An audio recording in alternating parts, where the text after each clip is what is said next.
Hello, Professor Beaver. It's Salvador here with another screencast presentation. Um, Computer chips.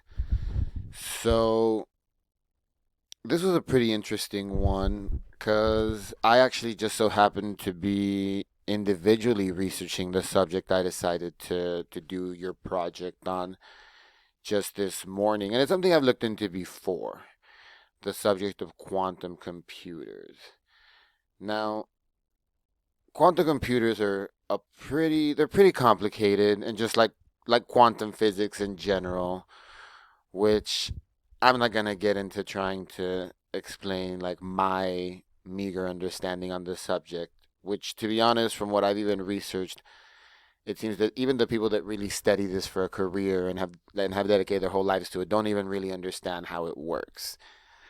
Like when it comes to physics at the quantum level, even Albert Einstein said that there's spooky stuff going on when you get to explore things that are this small. So I decided to do my research on quantum computer chips, a new one that's about to come out, and I have two articles that I found that were pretty interesting. This is the most recent one, actually, just came out on February 19th, 2020, and there were some other ones, but this Engadget, this blog has some extra news that adds to this other article that I found while researching from December 9th, 2019. I'm just gonna go in the order that I read them. So I found this one first and then came to this one, but I read this one first since this came out first. And it's about Intel Labs ongoing work into cryogenic control chips. So they Intel Labs unveiled the first of its kind cryogenic control chip code named Horse Ridge.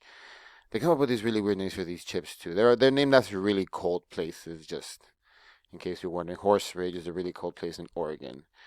So the Horse Ridge chip will enable control of multiple quantum bits and set a clear path towards scaling larger systems. So this doesn't really go into quantum bits too much, but I can explain what I understand about it. So in quantum physics, subatomic particles exhibit a behavior where they can actually exist in two places at the same time, also known as being in spin or in a quantum entanglement, where the two particles can be in two different places at the same time but are always exactly the same.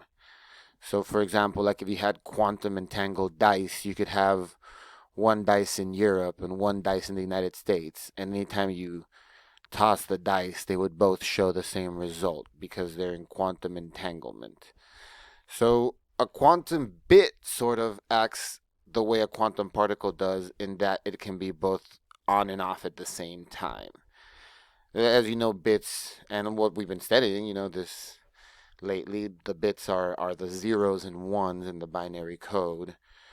So a quantum bit, it can sort of be on and off at the same time, as opposed to our bits, which are either the regular bits that we know, which are either on or off.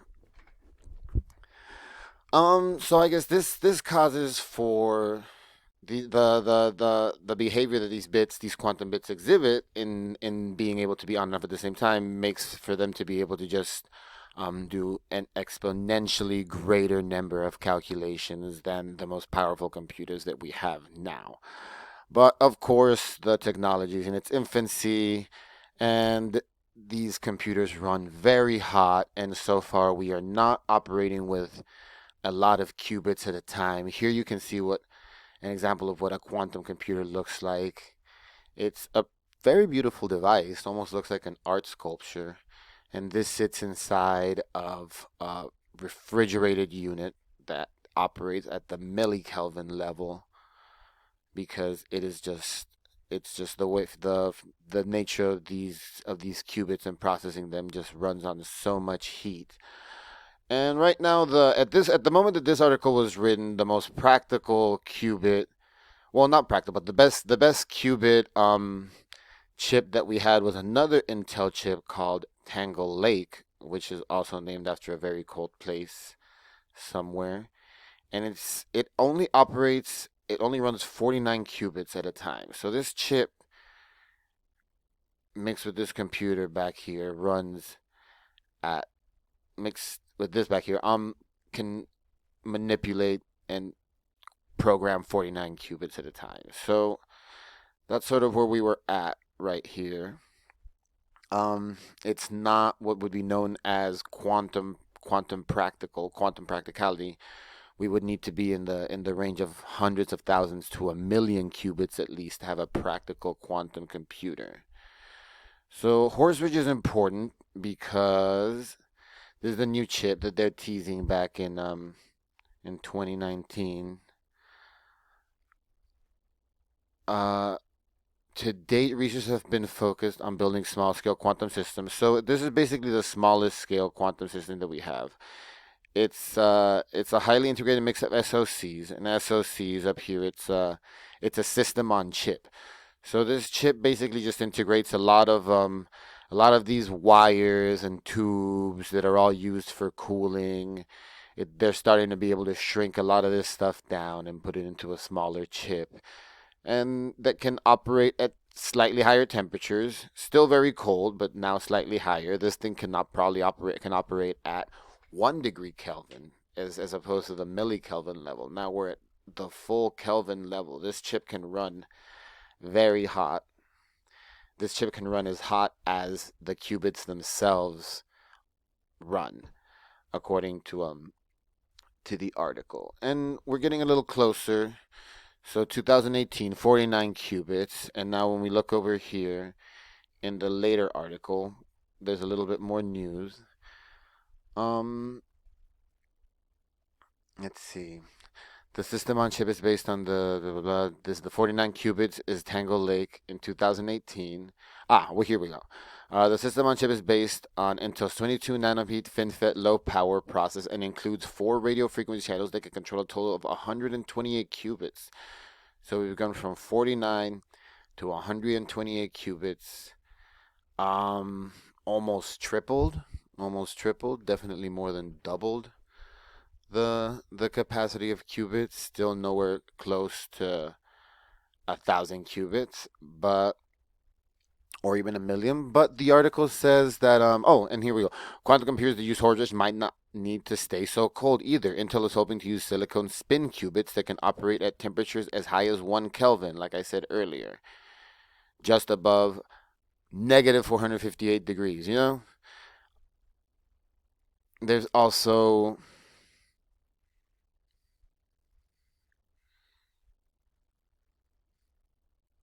Ah, you can also expect faster, higher fidelity qubits. Intel said Horseridge has optimized multiplexing that allows it to both scale and reduce the crosstalk errors that pop up when handling larger number of qubits at different frequencies. So, yeah, when you're handling all these qubits at different frequencies and you get the reduced crosstalk errors that just pop up, Horseridge is gonna help dramatically reduce that.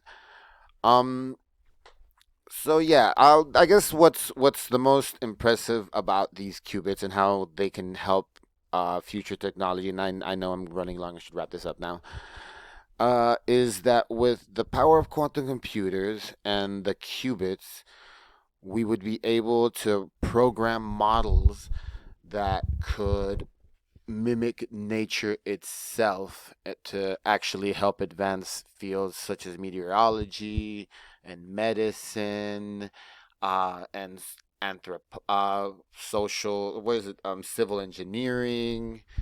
We could program things as complicated as weather patterns or virus growth and progressions. Um, having having bits that operate at the quantum level means we could operate things from a quantum level. It I feel that in theory a quantum computer could we could program the universe itself into a quantum computer.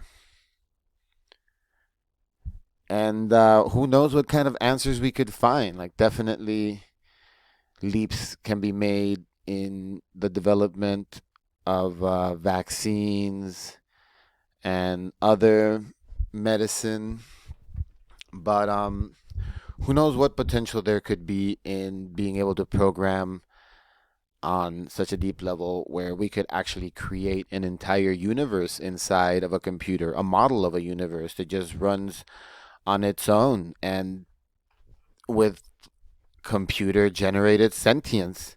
And who's to say we don't already exist in that universe now, if all possibilities are infinite. So it just seems that there's a lot of potential for every field in this for every field in the advancements of chips and in this sort of technology, as well as the potential for a lot of answers and knowledge. So thank you very much. Yeah, that's it. Thank you.